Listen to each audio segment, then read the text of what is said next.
Hello friends, basic chemistry का ये मेरा फर्स्ट पार्ट होगा, है ना। इस पार्ट में आपको केमिस्ट्री का सबसे स्टार्टिंग पॉइंट मैं बताऊंगा कि आपको केमिस्ट्री पढ़नी कहाँ से है। ठीक है। मेरा बेसिक पढ़ाने का उद्देश्य केवल इतना है कि आपको पूरा बेसिक, अगर आपको पता है कोई भी चीज, अगर आपको बेसिक पता है तो आपको कोई भी कॉन्सेप्ट हो, कोई भी टॉपिक हो, आप उसको आसानी से रिकवर कर पाते हो, आप उसको आसानी से समझ पाते हो। आपको रटने की आवश्यकता नहीं पड़ती। यदि आपको बेसिक ही नहीं पता तो चीजों को रटना पड़ता है ना। इस कारण से बेसिक आपको होना बहुत ही ज्यादा जरूरी है, जाकि ताकि हम लोग को जो परेशानी हुई है वो परेशानी आप लोग को मत हो। बस यही चाहता हूं मैं कि आपको, आपका ये बेसिक होना बहुत ही ज्यादा जरूरी है, बेसिक कॉन्सेप्ट क्लियर होना बहुत ही ज्यादा जरूरी है। तो चलिए स्टार्ट करता हूं मैं। आपके इर्द गिर्द जो पाए जाने वाली वस्तुएं हैं, पदार्थ हैं, जो आप समझते हो वहीं से मैं स्टार्ट करता हूं। ठीक है। ताकि जो चीज आप समझ पाते हो वहीं से स्टार्ट करने से फायदा ये होता है कि आप उस चीज को जल्दी से समझ पाते हो। ठीक है। अगर मैं डायरेक्ट इलेक्ट्रॉन प्रोटॉन से चालू कर दूं तो इसको कभी सुने नहीं है, ये आया कहां से, ये सभी दिक्कत होती है हम लोगों के साथ। ठीक है। तो इस कारण से हम वहां से स्टार्ट करें जहां से हम जानते हैं उस चीज को। तो सबसे पहले मैं स्टार्ट करता हूं पदार्थ से। ठीक है। अब पदार्थ तो सभी लोग जानते हैं। पदार्थ को इंग्लिश में क्या बोला जाएगा? मैटर।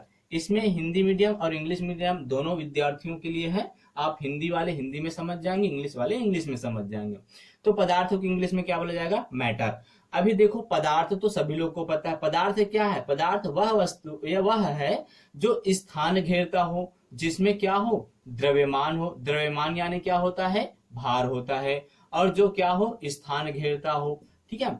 तो जिनमें जो स्थान घेरता हो, जिनमें द्रव्यमान हो, उसको क्या बोला जाता है? पदार्थ बोला जाता है। तो और इसको कैसे परिभाषित कर सकते हैं? जिनको हम अपने पांचों इंद्रियों के द्वारा अनुभव कर पाए। ठीक है। अब पांच इंद्रिय क्या क्या है तो आपको पता है, देखना, सुनना, सूंघना, है ना, टच करना, ये सभी क्या है? हमारे पांच इंद्रियां हैं। ठीक है। तो पांचों इंद्रियों के द्वारा जिसको हम अनुभव कर पाते हैं उसको बोला जाता है पदार्थ। वैसे तो पदार्थ के बारे में अगर डिटेल से पढ़ा जाए तो एक पूरा क्लास लेना पड़ जाएगा, क्योंकि पदार्थ को भौतिक रूप से तीन भाग में वर्गीकृत किया जाता है, ठोस, द्रव और गैस, है ना। अगर रासायनिक रूप में वर्गीकरण देखें तो उसको समांगी मिश्रण, समांगी और विषमांगी के रूप में, फिर उसको शुद्ध पदार्थ, तत्व और यौगिक के रूप में। तो ये डिटेल से अगर पढ़ा जाए तो अलग चैप्टर हो जाएगा। हमको उतना ज्यादा नहीं, अभी तो हम केवल बेसिक जानेंगे। तो पदार्थ सब आपको सबको पता है कि पदार्थ क्या है। ठीक है। तो देखो, अब पदार्थ जो है बना कैसे? किसी भी चीज को यदि हम तोड़ते जाएं तो अंत में एक छोटा सा कण प्राप्त होता है ना। उसी कण का क्या नाम है? उसी कण का नाम होता है अणु। ठीक है। कहने का मतलब अणु से मिलकर क्या बना? पदार्थ। कहने का मतलब अणु से मिलकर क्या बना? पदार्थ। और अणु को क्या बोला जाएगा इंग्लिश में? मॉलिक्यूल बोला जाएगा। ठीक है, मॉलिक्यूल्स बोला जाएगा। तो अणु से मिलकर क्या बना? पदार्थ बना। अब अणु से मिलकर पदार्थ बना है, कहने का मतलब यदि हम पदार्थ को तोड़े तो अणु बना। क्या हम अणु को तोड़ सकते हैं? जी हाँ, बिल्कुल, अणु को भी तोड़ सकते हैं। जब हम अणु को तोड़े तो वो किस फॉर्म में टूटा? परमाणु के फॉर्म में टूटा। ठीक है। उसका नाम क्या पड़ा? परमाणु पड़ा। या कहने का मतलब ऐसे भी बोल सकते हो कि परमाणु से मिलकर क्या बना? अणु। परमाणु को इंग्लिश में क्या बोला जाएगा? एटम बोला जाएगा। ठीक है। अभी देखो, परमाणु से अणु बना, अणु से पदार्थ बना।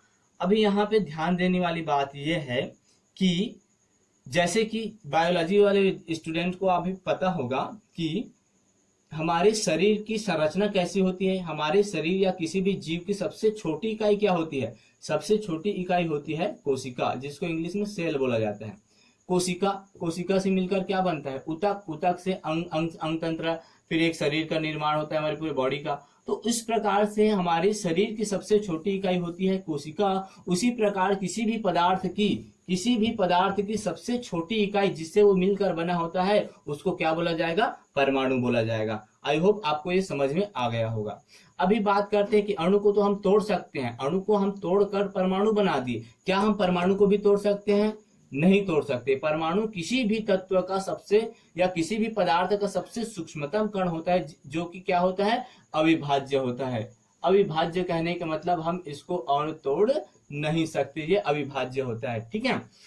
अब परमाणु को तो और तोड़ नहीं सकते, या विभाज्य होता है, और अणु जो होता है एक या एक से अधिक परमाणु से मिलकर क्या होता है, जो बनता है उसको क्या बोलते हैं, अणु बनता है। दो या दो से अधिक परमाणु से मिलकर बनेगा अणु, और अणु जो होता है वो अपने आप में पूर्ण है, इसको और तोड़ा जा नहीं सकता, लेकिन इसको विभाजित नहीं कर सकते, लेकिन इसकी जो अंदर की संरचना है ना, उसको हम देख सकते हैं कि इनके आंतरिक भाग में क्या क्या पाया जाता है।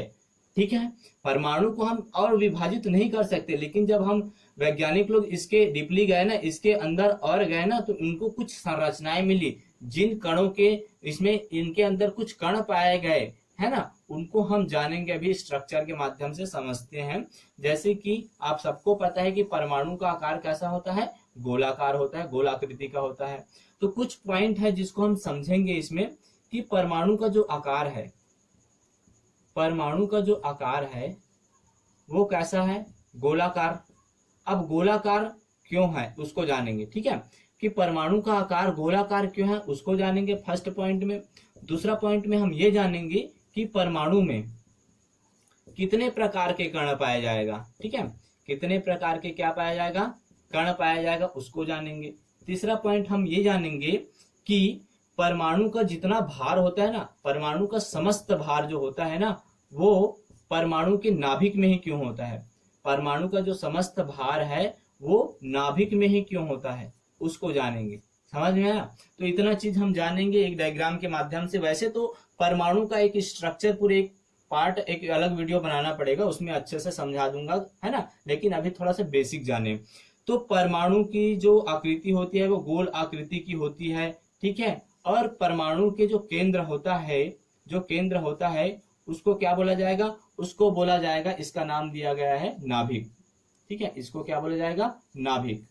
नाभिक को इंग्लिश में क्या बोलते हैं, न्यूक्लियस। नाभिक को इंग्लिश में क्या बोला जाएगा, न्यूक्लियस। अभी देखो, नाभिक में दो प्रकार के कण पाया जाएगा। वैसे तो परमाणु में टोटल 3 प्रकार के कण पाए जाएंगे। कौन कौन से, है ना, 3 प्रकार के कण पाया जाता है नाभिक में, नाभिक बोलता हूं परमाणु में। 3 प्रकार के कण पाया जाएगा पूरे परमाणु में। पहला जो कण पाया जाएगा उसका नाम है प्रोटॉन, दूसरा जो कण है उसका नाम है न्यूट्रॉन, और जो तीसरा जो कण है उसका नाम है इलेक्ट्रॉन। ठीक, तो कितने प्रकार के कण पाए जाएंगे, 3 प्रकार के। प्रोटॉन, प्रोटॉन को किससे शो किया जाएगा, पी से। न्यूट्रॉन को किससे शो किया जाएगा, एन से। इलेक्ट्रॉन को किससे शो किया जाएगा, ई से। प्रोटॉन कौन से चार्जेस वाला होता है, पॉजिटिव चार्ज।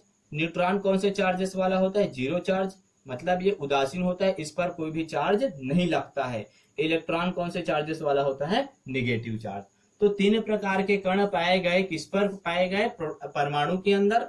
प्रोटॉन, न्यूट्रॉन और इलेक्ट्रॉन, इन सभी कणों की खोज जो अलग अलग समय पे अलग अलग वैज्ञानिकों द्वारा की गई। तो देखें इनकी जो स्थिति है वो कहाँ कहाँ है।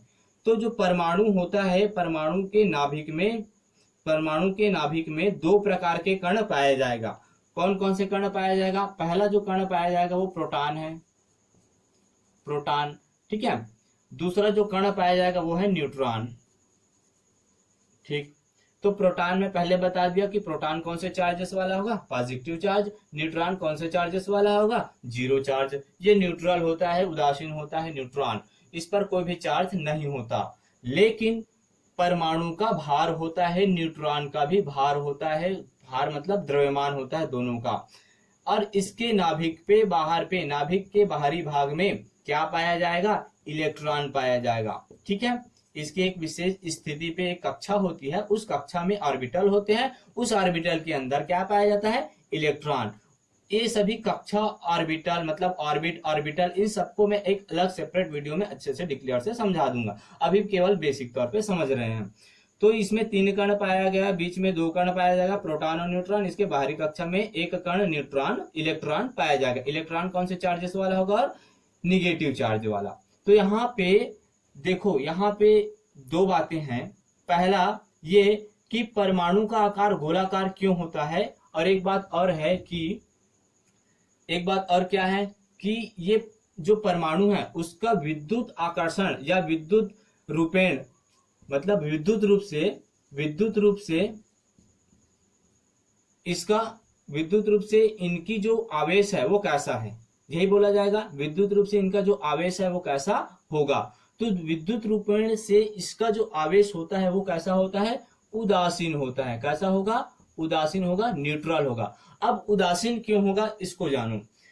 हम ये जानते हैं कि पॉजिटिव और मतलब पॉजिटिव चार्ज और निगेटिव चार्ज एक दूसरे को क्या करते हैं, आकर्षण करते हैं। ठीक है, एक दूसरे के प्रति क्या होते हैं, आकर्षण। पॉजिटिव और निगेटिव एक दूसरे को क्या करते हैं, आकर्षित करते हैं, अट्रैक्शन करते हैं।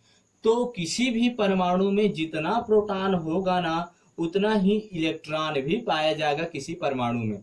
यदि मान लो इस परमाणु के नाभिक में 4 प्रोटॉन हैं तो इसके बाहरी भाग में मतलब इलेक्ट्रॉनों की संख्या भी कितनी हो जाएगी, 4 हो जाएगी। तो जितना प्रोटॉन उतना इलेक्ट्रॉन, इस बात को आपको याद रखना है। जितना प्रोटॉन होगा उतना ही क्या होगा, इलेक्ट्रॉनों की संख्या होगी। प्रोटॉनों की संख्या के आधार पर ही परमाणु क्रमांक को दिया जाता है। यदि मान लो जैसे कि आपको पता है सोडियम का परमाणु क्रमांक कितना होता है, 11 होता है। तो 11 क्या है, 11 यही प्रोटॉनों की संख्या होती है। तो प्रोटॉनों की संख्या इज